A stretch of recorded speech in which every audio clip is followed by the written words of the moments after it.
नमस्कार मित्रों, बोधशाला के न्यूज हेडलाइन वीकली में आपका स्वागत है। देखते हैं इस सप्ताह की कुछ प्रमुख खबरें। भारतीय प्रधानमंत्री नरेंद्र मोदी जी ने पापुआ न्यू गिनी की यात्रा की। वहां उनका स्वागत राजधानी पोर्ट मोरेस्बी में वहां के प्रधानमंत्री जेम्स मारेप ने किया। यहां नरेंद्र मोदी जी FIPIC में शामिल होंगे। उल्लेखनीय है कि FIPIC, जिसका पूर्ण रूप forum for India Pacific island cooperation summit है, इसे 2014 में प्रधानमंत्री नरेंद्र मोदी जी ने अपनी फिजी यात्रा के दौरान लॉन्च किया। यह एक बहुराष्ट्रीय समूह है जिसमें भारत और 14 प्रशांत द्वीप समूह शामिल हैं। यह सदस्य देशों के मध्य पारस्परिक सहयोग और विकास को बढ़ावा देता है। मध्य अमेरिकी देश एल साल्वाडोर में एक फुटबॉल मैच के दौरान भगदड़ मच गई, जिससे 12 लोगों की मौत हो गई और सैकड़ों लोग घायल हो गए। क्वाड समूह की मीटिंग G7 समिट से इत्र जापान में ही हुई, जहां समूह के चारों सदस्य भारत, ऑस्ट्रेलिया, जापान एवं अमेरिका के अध्यक्ष मिले। यहां इन्होंने संयुक्त बयान में सीमा पार आतंकवाद की निंदा की। उल्लेखनीय है कि पूर्व में यह मीटिंग ऑस्ट्रेलिया के सिडनी में प्रस्तावित थी। संभवतः 2024 की मीटिंग भारत में होगी। प्रधानमंत्री नरेंद्र मोदी जी अपने 2 दिवसीय दौरे पर ऑस्ट्रेलिया पहुंचे। यहां वे अपने समकक्ष एंथनी एल्बनीज से मुलाकात करेंगे। इसके साथ ही 20,000 से अधिक भारतीयों को संबोधित करेंगे। इसके लिए लोग विभिन्न मार्गों से सिडनी पहुंच रहे हैं। इसे मोदी एयरवेज नाम दिया गया है। यहाँ इनकी मौजूदगी में हैरिस पार्क का नाम बदलकर लिटिल इंडिया किया जाएगा, क्योंकि यहाँ लगभग 45% लोग भारतीय मूल के हैं। उल्लेखनीय है कि नरेंद्र मोदी जी राजीव गांधी जी के बाद 2014 में ऑस्ट्रेलिया जाने वाले दूसरे प्रधानमंत्री थे। पापुआ न्यू गिनी में आयोजित FIPIC के 3य शिखर सम्मेलन में प्रधानमंत्री नरेंद्र मोदी जी ने भाग लिया। यहां इन्हें रिपब्लिक ऑफ पलाउ द्वारा अपना सर्वोच्च सम्मान इकबाल अवार्ड दिया गया, जबकि फिजी द्वारा companion of the order of the Fiji award से सम्मानित किया गया। 20 से 28 मई 2023 तक 57वें वर्ल्ड टेबल टेनिस चैंपियनशिप 2023 का आयोजन दक्षिण अफ्रीका के डरबन में हो रहा है। मैक्सिको का पोपोकेटपेल नामक ज्वालामुखी फट गया। इससे वहां रहने वाले लगभग 30 लाख लोगों को अलर्ट जारी किया गया। इसमें 1994 एवं 2000 में भी भयंकर विस्फोट हुए। दूसरी ओर इटली में स्थित विश्व का सबसे सक्रिय ज्वालामुखी एटना भी फट गया। उल्लेखनीय है कि ज्वालामुखी इरप्शन या विस्फोटक के आधार पर मुख्य 3 प्रकार के होते हैं, जो कि सक्रिय, सुषुप्त एवं मृत हैं। हाल ही में विश्व पर्यटन संगठन द्वारा वर्ल्ड टूरिज्म बैरोमीटर रिपोर्ट जारी की गई। अमेरिका की Amy Pope International Organization for Migration की पहली महिला निदेशक होंगी। उल्लेखनीय है कि IOM की स्थापना संयुक्त राष्ट्र एजेंसी के रूप में 6 दिसंबर 1951 में हुई। इसका मुख्यालय जिनेवा, स्विट्जरलैंड में स्थित है। सऊदी अरब की कैंसर वैज्ञानिक रयाना बरनावी नामक महिला निजी स्पेस कंपनी स्पेसएक्स से पहली बार अंतर्राष्ट्रीय स्पेस एजेंसी पहुंची। रूस और ईरान के मध्य अस्तारा से रास्त शहर के मध्य 165 किलोमीटर लंबी रेल मार्ग निर्माण हेतु समझौता हुआ। उल्लेखनीय है कि यह रेल मार्ग 7,200 किलोमीटर लंबे INSTC international north south transport corridor का भाग है, जो रेल, रोड और समुद्री मार्ग से रूस के सेंट पीटर्सबर्ग को भारत के मुंबई से जोड़ेगा। हाल ही में संयुक्त राष्ट्र संघ द्वारा world economic situation and prospects report जारी की गई। इसके अनुसार वर्ष 2023 में वैश्विक विकास दर 2.3% और 2024 में 2.5% रहने की संभावना है। जीवाश्म, हड्डियों और चट्टानों की आयु निर्धारित करने के लिए कार्बन 14 के विकल्प के रूप में रेडियोमेट्रिक डेटिंग के लिए कैल्शियम 41 का उपयोग करने की सलाह दी जा रही है। इसका अर्ध आयु काल 99,400 वर्ष है।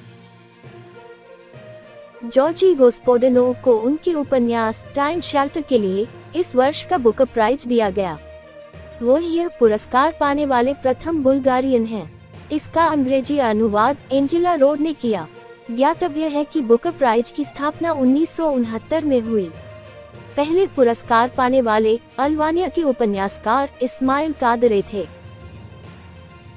यूरोपियन स्पेस एजेंसी के ExoMars ट्रेस गैस ऑर्बिटर द्वारा पहली बार मंगल ग्रह से पृथ्वी पर सिग्नल भेजा गया।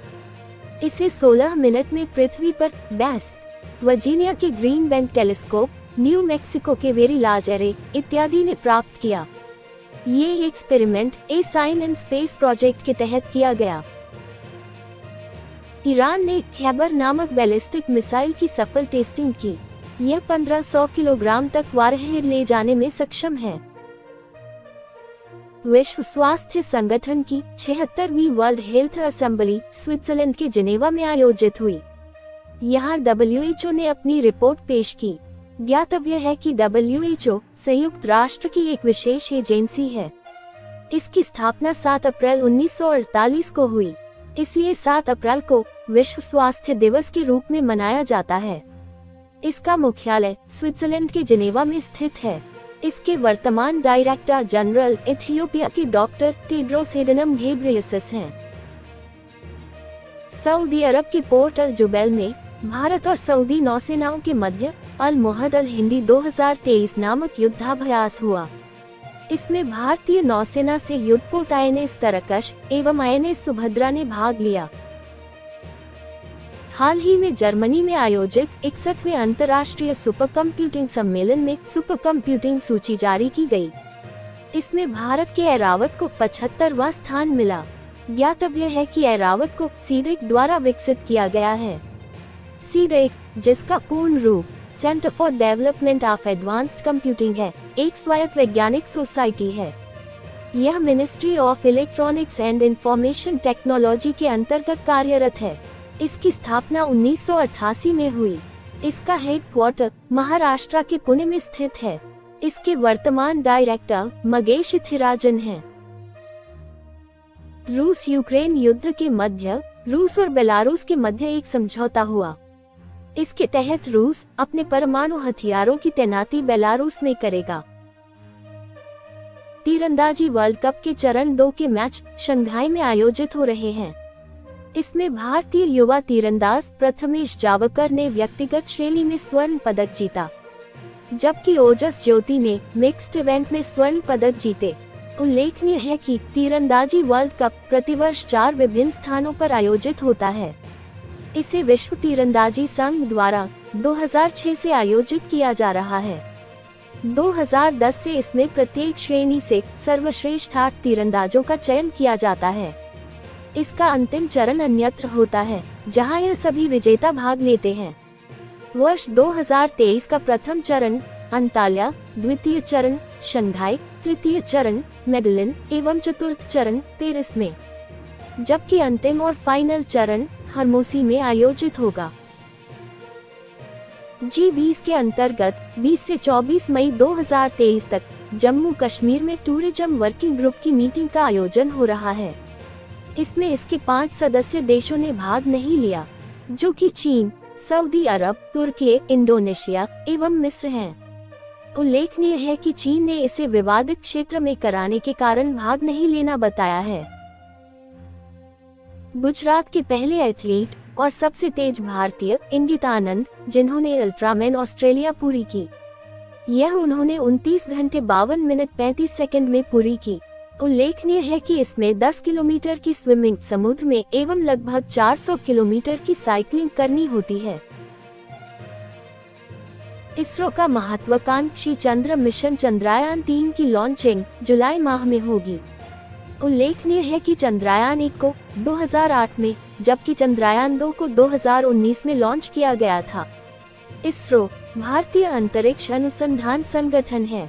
यह भारत की अंतर्राष्ट्रीय अंतरिक्ष एजेंसी है, जो कि अंतरिक्ष विभाग के अंतर्गत कार्य करती है। इसकी स्थापना 15 अगस्त 1969 को की गई। इसका मुख्यालय कर्नाटक के बेंगलुरु में स्थित है। इसके वर्तमान अध्यक्ष एस सोमनाथ है। यहाँ यह भी उल्लेखनीय है कि इसके द्वारा सर्वप्रथम आर्यभट्ट नामक पहला उपग्रह बनाया, जिसे 1975 में यूएसएसआर की इंटरकॉस्मोस द्वारा प्रक्षेपित किया गया। बीसीसीआई ने टीम इंडिया के लिए अगले 5 साल के लिए जर्सी की किट का नया स्पॉन्सर एडिडास को बनाया। भारत के डायरेक्टर ऑफ फॉरेन ट्रेड ने एक नोटिफिकेशन जारी कर एक्सपोर्ट से पहले भारतीय कफ सिरप की टेस्टिंग अनिवार्य कर दी है। यह आदेश 1 जून 2023 से लागू होगा। उल्लेखनीय है कि गाम्बिया एवं उज्बेकिस्तान में अनेक बच्चों की मौत का कारण भारतीय कफ सिरप को माना। इससे 2022 में विश्व स्वास्थ्य संगठन ने भारत की 4 कफ सिरप को लेकर अलर्ट जारी किया था। इसरो 29 मई को आंध्र प्रदेश के श्रीहरिकोटा से GSLV से नेविगेशन सैटेलाइट NVS-01 लॉन्च करेगा। इसे जियोसिंक्रोनस ट्रांसफर ऑर्बिट में भेजा जाएगा। आतंकवादियों, गैंगस्टर और ड्रग तस्करों के गठजोड़ वाले नेटवर्क को समाप्त करने के लिए राष्ट्रीय जांच एजेंसी NIA द्वारा ऑपरेशन ध्वस्त चलाया जा रहा है। उल्लेखनीय है कि NIA की स्थापना 2009 में आतंकवाद रोधी जांच एजेंसी के रूप में हुई। इसका मुख्यालय नई दिल्ली में स्थित है। यह केंद्रीय गृह मंत्रालय के अंतर्गत कार्यरत है।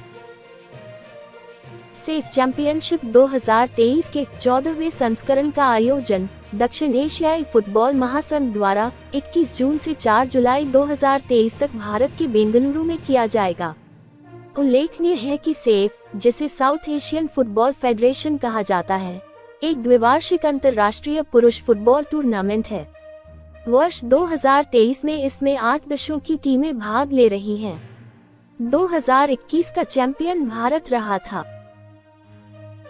SEBI security exchange board of India ने शेयर बाजार में व्यक्तिगत इक्विटी और ऑप्शन ट्रेडिंग में निवेश से पूर्व कंपनी द्वारा उसके रिस्क के बारे में बताना जरूरी होगा। यह व्यवस्था 1 जुलाई 2023 से लागू होगी। ज्ञातव्य है कि सेबी केंद्रीय वित्त मंत्रालय के अंतर्गत भारत में प्रतिभूतियों और कमोडिटी बाजार के लिए नियामक निकाय है। इसकी स्थापना 12 अप्रैल 1988 को हुई तथा इसे सेबी एक्ट 1992 के तहत वैधानिक दर्जा दिया गया। इसका मुख्यालय महाराष्ट्र के मुंबई में स्थित है। इसकी वर्तमान अध्यक्ष माधवी पुरी बुच हैं। कर्नाटक के पूर्व डीजीपी रहे प्रवीण सूद ने सीबीआई डायरेक्टर का पदभार संभाला। उनका कार्यकाल 2 वर्ष होगा, अर्थात मई 2025 तक होगा। ज्ञातव्य है कि उन्होंने सुबोध कुमार जायसवाल का स्थान लिया है। केंद्रीय गृह मंत्री अमित शाह जी ने असम में कामरूप जिले में श्रीमंत शंकरदेव कला क्षेत्र में नेशनल फोरेंसिक साइंस यूनिवर्सिटी की वर्चुअली आधारशिला रखी। इसके साथ ही इस यूनिवर्सिटी के अस्थायी कैंपस की शुरुआत गुवाहाटी मेडिकल कॉलेज में की। केरल देश का पहला ई-शासित राज्य बना। इसकी घोषणा वहां के मुख्यमंत्री पी विजयन ने की। ज्ञातव्य है कि केरल ही पूर्व में देश का प्रथम पूर्ण साक्षर जिला भी बना था। पहले अर्बन क्लाइमेट फिल्म फेस्टिवल का आयोजन कोलकाता के न्यू टाउन में 3 से 5 जून 2023 तक होगा। इसका उद्देश्य शहरी बस्तियों पर जलवायु परिवर्तन के पर्यावरणीय, सामाजिक और आर्थिक प्रभावों के बारे में लोगों को जागरूक करना है। पाकिस्तान से विस्थापितों के पुनर्वास हेतु वन टाइम सेटलमेंट योजना की अवधि को अगले वर्ष 31 मार्च 2024 तक बढ़ा दिया गया है। ज्ञातव्य है कि 2016 से 31 मार्च 2022 तक संचालित इस योजना में सरकार ने इन परिवारों के लिए 2000 करोड़ रुपए की घोषणा की थी। इसके तहत प्रत्येक विस्थापित परिवार को एकमुश्त 5.5 लाख रुपए दिए जाते हैं। मुख्यमंत्री अशोक गहलोत जी ने 4 शहरों में GIS आधारित 3D सिटी व राजधरा सैटेलाइट इमेजरी रिपोजिटरी परियोजना के क्रियान्वयन हेतु 106.46 करोड़ रुपए के वित्तीय प्रस्ताव को मंजूरी दी। यह 4 शहर जोधपुर, उदयपुर, कोटा और अजमेर हैं। इसका उद्देश्य शहरों की बेहतर प्लानिंग एवं प्रबंधन करना है। जयपुर में आयोजित नेशनल स्टाइल कुश्ती चैंपियनशिप में 75 किलोग्राम भार वर्ग में राजस्थान के कोटपुतली के हर्षवर्धन सोनी ने स्वर्ण पदक जीता। केंद्रीय सड़क परिवहन एवं राजमार्ग मंत्री नितिन गडकरी ने हनुमानगढ़ जिले में 2050 करोड़ रुपए की 6 राष्ट्रीय राजमार्ग परियोजनाओं और रेलवे क्रॉसिंग पर 7 पुलों का लोकार्पण एवं शिलान्यास किया। देश में बांध सुरक्षा को गति देने के लिए केंद्रीय जल शक्ति मंत्रालय और MNIT जयपुर के राष्ट्रीय आपदा सुरक्षा एवं प्रबंधन के साथ भूकंप सुरक्षा संबंधी राष्ट्रीय केंद्र की स्थापना हेतु MOU हस्ताक्षर किया। उदयपुर के नमोकार सेवा संस्थान द्वारा पेड़ पौधों को लगाने एवं उनका संरक्षण करने के लिए एम्बुलेंस सेवा शुरू की है। राजमाता गायत्री देवी चैरिटेबल ट्रस्ट द्वारा राजमाता गायत्री देवी पुरस्कार 2023 की घोषणा की। इसे जयपुर की शिल्प सृजन संस्था और दौसा के सबका घर आश्रम को दिया जाएगा। इसमें दोनों संस्थाओं को पुरस्कार स्वरूप 1-1 लाख रुपए की राशि दी जाएगी। पापुआ न्यू गिनी में आयोजित FIPIC देशों के सम्मेलन में भारत ने 12 विभिन्न क्षेत्रों में सहयोग की घोषणा की। इसमें जयपुर फुट के रूप में जाने जाने वाली कृत्रिम अंग भी सम्मिलित है। उल्लेखनीय है कि इसे रामचंद्र शर्मा और PK सेठी ने 1968 में डिजाइन एवं विकसित किया। इसके लिए PK सेठी को 1981 में मैग्सेसे पुरस्कार एवं पद्मश्री से सम्मानित किया गया। इसे अब भगवान महावीर विकलांग समिति द्वारा लगाया जाता है, जिसकी स्थापना 1975 में सोसाइटी के रूप में की गई। इसके संरक्षक डॉक्टर BR मेहता हैं, जिन्हें 2013 में राजस्थान रत्न पुरस्कार दिया गया। मेरठ में आयोजित अंडर-14 मध्य क्षेत्र रायसिंह डूंगर क्रिकेट ट्रॉफी विदर्भ को हराकर पहली बार राजस्थान ने जीती। केंद्रीय गृह मंत्रालय द्वारा हाल ही में जारी साइबर अपराध रिपोर्ट में राजस्थान का भरतपुर जिला देश में प्रथम स्थान पर रहा। दक्षिण कोरिया में आयोजित world shooting para sports world cup में पैरा ओलंपियन अवनी लखेरा ने रजत पदक जीता। जयपुर में चौपहिया वाहनों के लिए नई सीरीज RJ60 शुरू की गई। ज्ञातव्य है कि पूर्व में RJ14 एवं RJ45 सीरीजों के तहत वाहनों का पंजीकरण होता था, जो कि अब समाप्त हो चुकी है। प्रदेश के 5 संभागों यथा अजमेर, कोटा, भरतपुर, बीकानेर एवं उदयपुर में Rajiv Gandhi Centre for Advance Technology केंद्र खोलने हेतु मुख्यमंत्री अशोक गहलोत जी ने 25.90 करोड़ रुपए की वित्तीय स्वीकृति प्रदान की। भारतीय सेना की जयपुर स्थित सप्तशक्ति कमान ने 22 से 25 मई 2023 तक राजस्थान एवं पंजाब की पश्चिमी सीमाओं पर सुदर्शन शक्ति 2023 युद्धाभ्यास किया। इसमें नेटवर्क केंद्रित वातावरण में ऑपरेशनल योजनाओं को संचालित करने का अभ्यास किया। धन्यवाद।